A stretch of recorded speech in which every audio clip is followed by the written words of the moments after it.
It's time to talk music, audio gear, and anything else that crosses our minds. I'm Mark. And I'm Peter. And welcome to the Hurton Audio Podcast. So, Bastille are back with a very interesting project. And the reason why it's interesting is because they've released an EP called /Ampersand. And part one. Yeah, well, part one, yeah. And that's what's interesting about it. So they've got basically like a seasonal rollout. So as Dan Smith, the singer, explained on their Instagram, the first part is out now. The second part will be out like later on in the year, like between summer, because it was sort of like at the start of summer, but I suppose they're thinking like summer in like the autumn sort of way, you know, because summer can fall in really awkward times, like with updates and stuff. Sometimes. The way that everybody, like companies and acts, seem to do summer is that it's not when the month starts; it's when the month ends. So I feel like they've announced it at like the early summer, like the end of early summer. Then it's going to be the end of late summer, and then probably like autumn. Yeah, so which is really strange to me the way they describe it, but still, like, technically this is the first project, the next bit's in, like, summer, because the third one comes out in October with the album. So what I thought was really strange with it is 3 out of the 4 parts comes out, I think, on the 25th of October. I've just got it here on my phone on the store page just to double check. Because it's so strange. Yeah, I was right. The 25th of October, there will be 3 out of 4 parts released. And it even says on the CD cover, a little 3 out of 4 in the bottom right-hand corner. And I thought, that's so strange, because then they've got the last little bit, the last 3 songs will come out, presumably not on the CD, but are still part of the project. There's definitely going to be a deluxe edition, though, because, I mean, anybody who's a Bastille fan know how Bastille like to do a extra version of the CDs. Like, you've got the Doom Days, and then Doom Days this got out a hand edition. You got like the one for Give Me the Future is massive. Like that next one, it's like a full another disc and everything. But also, when I look at the track listing appears to have all 4 parts, because it goes up to Telegraph Road 1977 and 2024, which was the last song that was put on their Instagram and also in the 4th colour. But yet on the CD release, it insists it's still part 3 of 4. A mystery. So maybe the full album comes out, and then there will be some kind of, not maybe remix, but some kind of after thing that comes out with some of the tracks again. But yeah, it's a very interesting release strategy, and also just a very different way of approaching like a traditional album release. I think it's the idea of upfront saying this is 3/4 of the project. Because a lot of albums, especially like you have your traditional big pop release of, here's a 10-song album. If this album does well, we'll put out a deluxe version that has like maybe like 18 songs or something, or 2 discs or whatever it is. Dua Lipa does a lot of them. I think a lot of the time when people are nominated for a Brit, or if they win a Brit, they tend to have like a secondary release of the album, so they can have the sticker on that says Brit nominated. So people who aren't as into music, if they happen to, this is starting to get into like back in the day culture, if you was walking into a CD shop, you would be like, oh, well, that one's nominated for a Brit, it must be good. I'm just going to pick up a CD. I'm not really into music, so I'll pick up that one because that one seems to have some, fanfare around it. That was the original idea. It was just like a way to capitalise on not only the award, but also like a successful album release. Yeah, and like I said, I was right. On the Instagram post, the actual 4th set of songs is Telegraph Road 1977 and 2024 is the last song. So that means that the 4 parts that they're teasing on the 3/4 CD is still all 4 parts. But what do you think 3/4 means then? That's a great question. Dan did say that on Instagram, that there's something special coming after it. I wonder if it could be, to speculate, there could be some new versions of some old Bastille songs, perhaps. Maybe. The other thing that I think is really interesting is obviously every single track has the Ampersand or the and in, which when you look at the track listing, it is a bit jarring. It looks a lot more visually aesthetic when you look at the sort of track listing post, and all the ands are in the middle. Obviously, when you look at the EP like on a streaming service, all the ands are all over the place because all the song names are different lengths. So it's a very interesting approach. And do you know what? It's really hard to do something unique at the moment, and I feel like it's a very unique project all the way through, really, between the stylization of it, the way it's released, but then just the concept, really, because you would call this a concept album, really, because it's very heavily concepted. Yeah, well, that's concept in the sort of barest bones of it, in terms of the concept is that every song is an and song, and then boom, yeah, it's great. But yeah, I'm looking forward to hearing it. It's all very acoustic sounding, which isn't necessarily a bad thing. I do like it when Bastille use a lot of production, and they're very good at using like a very heavy-handed sort of in-your-face production, particularly on Give Me the Future and Doom Days. But in all fairness, their first releases with Bad Blood and stuff was very predominantly like acoustic, or should I say stripped down. So I'm not surprised that they're doing something like that. I mean, I always like bands when they ham up the production and go all out, and that's what Give Me the Future was really, really good for.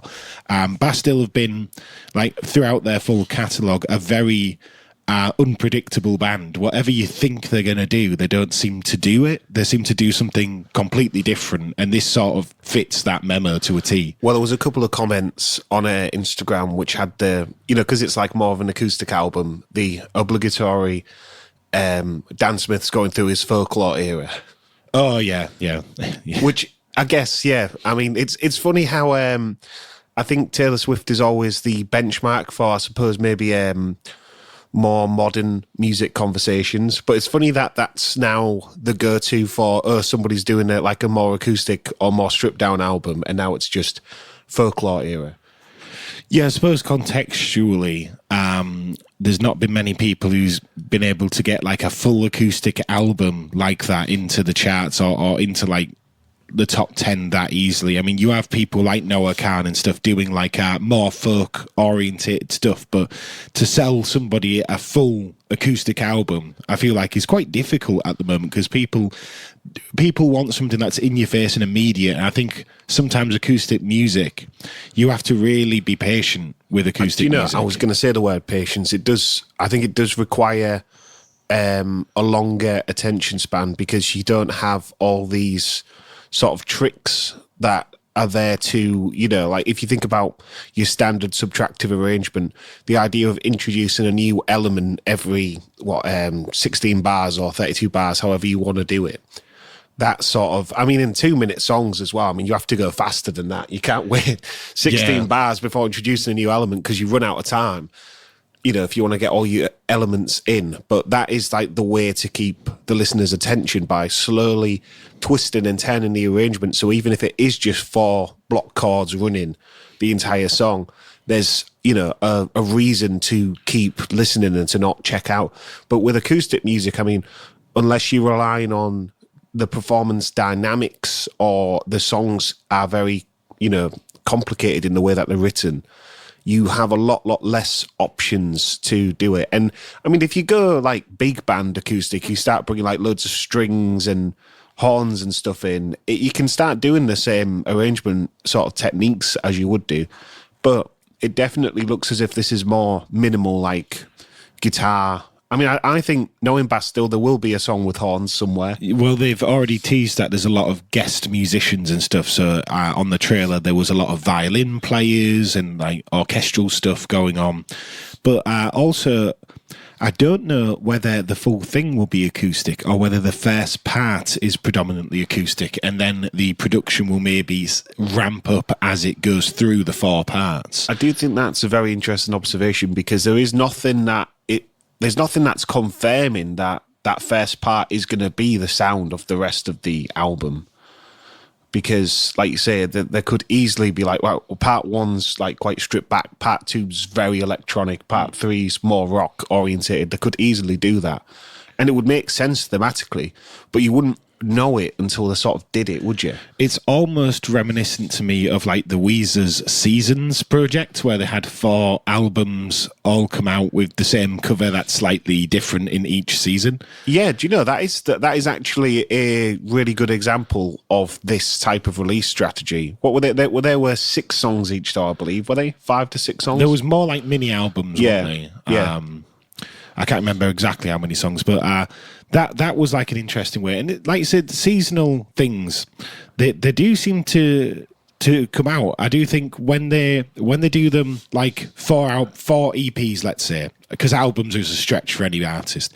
Let's say 4 EPs in the space of a year, coming out 3 months apart each.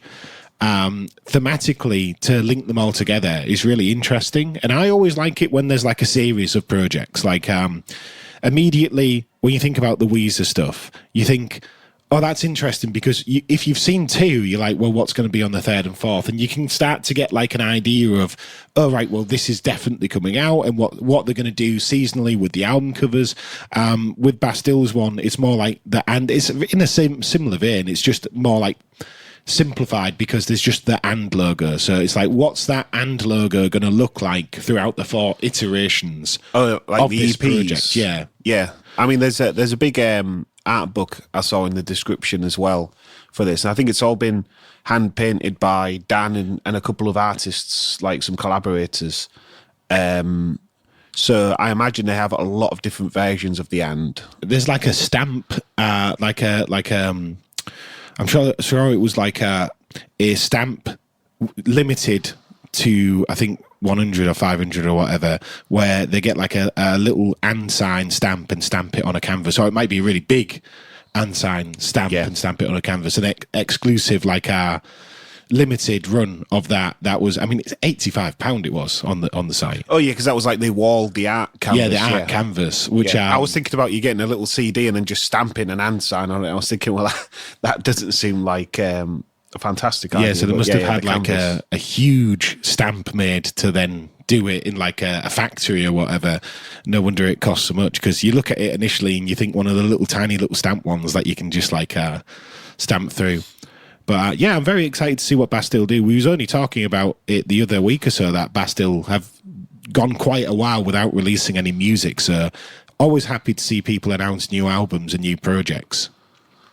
Yeah, and speaking of new albums and new projects, Porter Robinson's Smile has just come out, and we've been talking about a couple of the singles coming off that album, because it's been a radical sort of change in direction for Porter Robinson, but sort of fits, if you follow Porter Robinson's trajectory, this is like sort of where it was going to in terms of the sound, because he's slowly been doing less traditional dance and more just open-ended experimental electronic. I think he's describing it as just pop music, isn't he? That's sort of what he's going for. And I do think that is fair, because it's experimental in a lot of ways, but ultimately it's more song driven.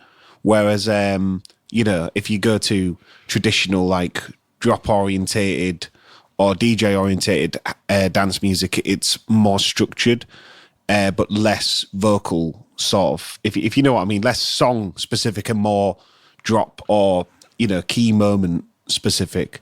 So it's been very interesting. Listen, I've only listened to it like once or twice, but it's got some very, very interesting soundscapes. The way that they're using sort of quite distorted sounding synths, but then it just sort of goes into like a nice song on some of them, like just like almost like a pop rock sort of song. I think that's why he's saying it's pop.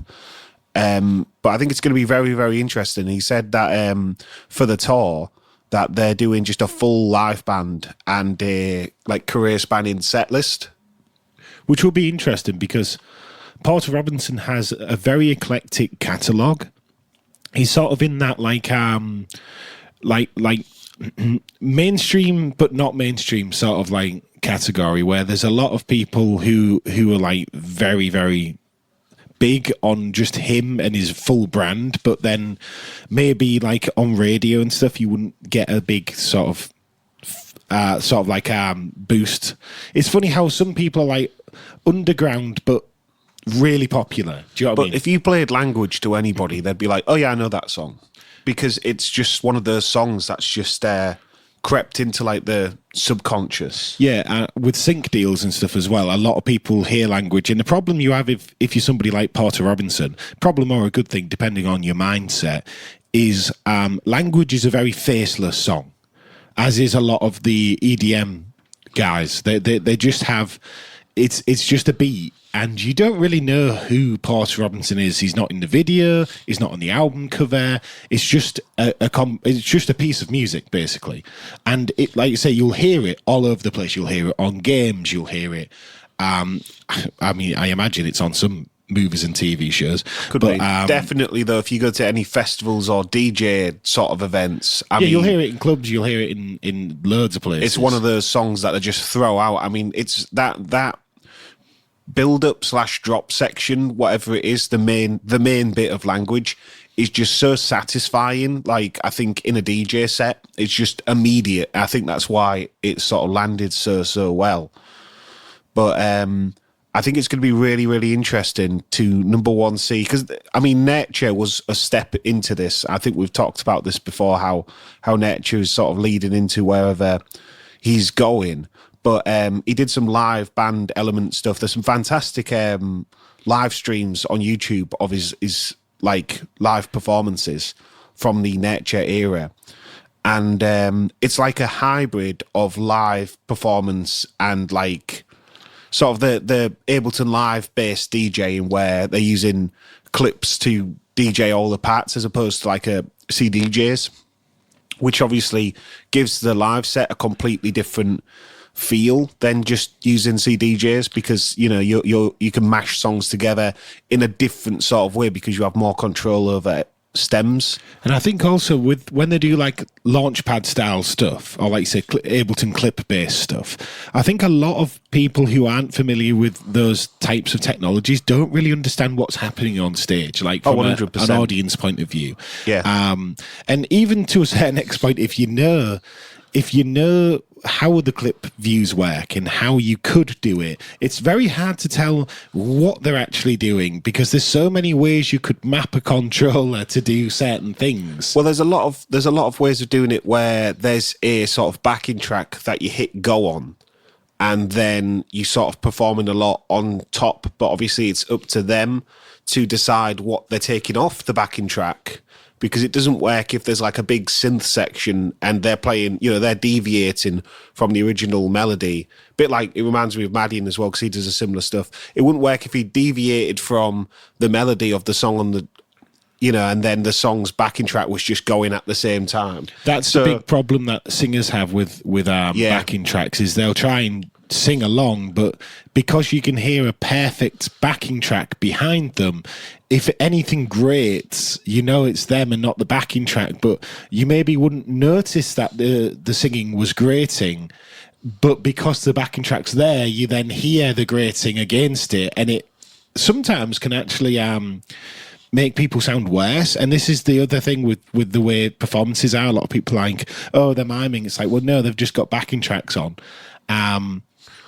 And it actually makes it their job harder in a way, because yes, they sound better like with the full production, but also if you're slightly out in either way, it makes it so much more obvious. Yeah, I mean, it only makes you sound more professional if you are in theory like perfect, and that's the problem, I suppose, with it in terms of a performance view. It sort of locks you in to doing quite a boring rendition sometimes. And then, like with clip views, all you have to do is accidentally hit something twice, or hit the wrong button, or hit 4 pads at once by accident, and then you're in trouble, aren't you? Well, I believe sometimes they do it. I think this is one of the more clever ways that I've seen it set up. So say you have a synth solo, right? Yeah. That you're going to perform in a Launchpad / with an external MIDI keyboard environment live.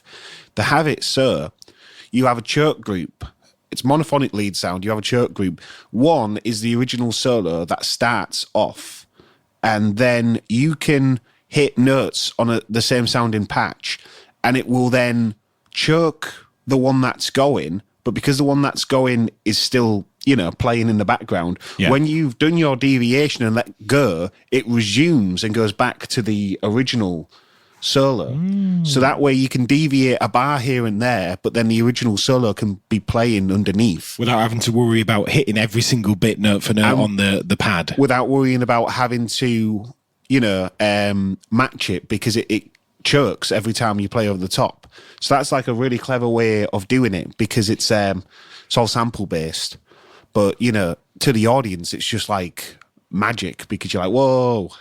Yeah, I do think a lot of people just, even people who are into music and into like the way technology can behave, it's just interesting to see, as more tech is on stage, how much people can actually follow along with what's going on. Because there's so many barriers that people get confused by. Obviously, autotune's a big one. People don't know who's using autotune and how they're using it, or people can think they're using it when they're not using it. If they're a really good singer, they just get accused of using autotune. I've seen plenty of singers where people are like, they're autotune. It's like, they don't, just because they're hitting all the notes doesn't mean they're autotune. Some people are just that good, Yeah, and some people also are really good at that step down thing as well, which then, if you're not thinking about the processing on the voice and you're just thinking about the notes they're hitting, you can assume, oh, well, that sounds very like autotune-like. But it's like, well, does it actually have the autotune sound? And I think a lot of people don't really realise that autotune has a sound. Yeah. And then you have the backing vocals, which we've already talked about, people getting very confused on whether they're miming, singing. Well, when you have backing vocals like that, you are at the mercy of whoever's mixing it, and it might not even be the front of house, because a lot of the examples is like the TV performances and award shows with the backing tracks. I always see on Instagram, they'll do like an ad lib, or they'll put the mic out to the crowd and you'll hear the tagline of the song on the speakers. Then people are like, oh, the miming. Did you hear that? When they put the mic out to the crowd, it's like, well, no, but they were singing the rest of the song. Oh, yeah, they were singing on top. People just don't realise. And then obviously you have like the DJ bit where people look at DJs and they go, but what are they doing though? I don't understand. It's very hard to say, when they look busy, are they doing anything? Are they not doing anything? Who's right? Who's wrong? Do you know what I mean? I just think, like, with live performance, it's very interesting. There's so many layers of speculation and so many layers of doubt from an audience perspective for modern artists. Yeah, well, I think, as you say, people like to think that they know if they're being conned. So people are extremely critical when they're watching a performance, especially I think if it's somebody who, say you've spent a lot of time learning how to play guitar, and you're like, I've learned how to play guitar, so I should, I know if somebody's miming. That's normally the thing, isn't it? I've done it, so I know if somebody's miming. And so if you see people miming, you're probably going to be, or if you think somebody is, whether they are or not, you're going to be more likely to call them out, because you think, as somebody who's learned and devoted some time to playing an instrument, that it's a bit of an injustice that they can go on the stage and mime, which I think sort of makes sense. But a lot of it's contextual. Like, we've been backstage at some award shows and we learned that sometimes people mime because there isn't enough tracks. And that's a very, very interesting Sometimes they're miming certain parts and not all the parts. So to say they're miming, well, you go, what are they miming? Well, they're just miming one of the things on stage. Yeah. Because it can be something like a comfort where somebody wants to hold something, not have to worry about that and just worry about the singing, not have to worry about, say, nailing everything they're playing.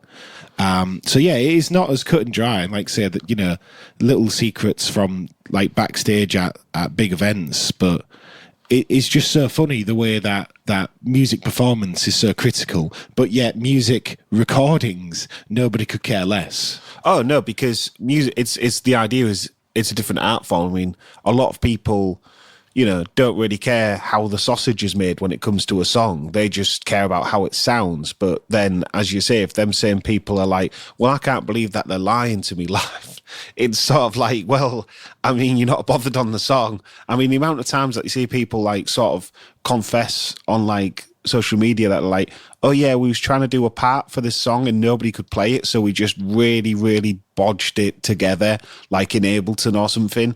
And you're like, I mean, that's fair, I guess, but it's more honest as opposed to own up to it. But then I think at the moment, the trend is to be lazy in music production. And the trend is to be like, look, I'm auto-tuned and nobody cares. It's like lazy but authentic is what the public and the industry-facing stuff wants people to be. If you take Paul Robinson as an example, and I'm not calling Paul Robinson lazy, he's anything but the idea is that people, even people who are like, as you said, sort of a faceless DJ who's just going purely off the music, you're like, look, everybody loves language. You don't know who I am, basically. You don't know what my brand and my identity is, but you love the song. That is a level of authenticity that we've moved away from, I feel like, because that is authentic in the sense that the music has to do all of the talking. Yeah, and I think we're very much at the moment, like if anybody follows like Billboard on Instagram, you'll see that the looks of the artist seem to be far more important than the songs at the moment. So what I was going to say was that it's about the person's, the person has to be authentic now. And I've seen a lot of people talk about this in interviews. It's like, because Paul Robinson's an example of somebody who's been like, look, this is me. And I'm trying to think of some of the other examples, because you do hear this sort of idea come out a lot where somebody's like, look, people sort of don't buy music by faceless producers really anymore. It's about, look, who are you? What's your story? How does it work? It's a bit like X Factor sob stories, really, isn't it? It's sort of like seeped its way into the modern music, particularly the pop music culture. Well, I think in music, it's become a big why should I care situation. I mean, the problem is that a lot of people, you can make an amazing album in your bedroom and put it out, but ultimately most people who do that don't have the budget to do this big marketing campaign or the visual, aesthetics or complexities. You can't do what Paul Robinson's doing without money, because the accessories and like the bits and stuff alone that he's doing for the sort of PR run of Smile, if you was doing that with no money, you would have you just run out of road like pretty fast. Yeah, because you're having to get things custom made, like the Smile album cover sort of balloon boy, I'm going to call it. It's like a blow up, like car real estate thing, but not quite. Yeah. And then obviously you've got the cheerleaders running about with the anime head masks and stuff, which obviously you'd have to either pay actors and then get all the costumes manufactured. It's something so simple like that. Even say like on the social media thing, there was two of the cheerleaders from the video, or even when you think about the cheerleader music video, just to get a bunch of actors, even if they're voluntarily like they're fans who have volunteered to go to the video for free, just trying to get the wardrobe team to make 20 masks and 20 cheerleader outfits. Even if you was buying it from Amazon, it still costs a lot of money to do like on an independent level. So like my sort of point that I'm getting to is like it's saying why should I care? And it's like, well, you want to care because I've put all this effort and time and all this stuff and all these people's got involved to realize my idea, whereas maybe somebody who doesn't have that sort of push, it's like, well, you've got to listen to the song, but it's like, as we were saying with attention span, it's about grabbing people's attention. And what, say, like Paul Robinson's PR campaign has been very, very good for, is grabbing your attention and saying, look at me, I'm doing something. And you go, okay, well, let's see what you're doing. Whereas I think if he would have done this album and he wouldn't have had any forward-facing like public persona, and he hadn't have leaned into some of the stuff, the album would have been just as good, but it may not have had nowhere near as many eyes on it. Yeah, and I think also like the labels want them to make TikToks, the labels want them to make Instagram sort of reels, and the problem is it's very difficult at a certain point to keep making that content if you're not in them. And the thing is with Potter Robinson as well is like he's getting a lot of it basically off the reaction of how he's cut his hair or how he's decided to utilize like a little bit of makeup or he's dressing up or anything, and that sort of does publicity for him without him having to really do much else, because obviously fans who don't like where he's going are outraged and talk about it, and then fans who see that are like, well, I want to see what he's doing now, and then fans who like it are like mega supportive.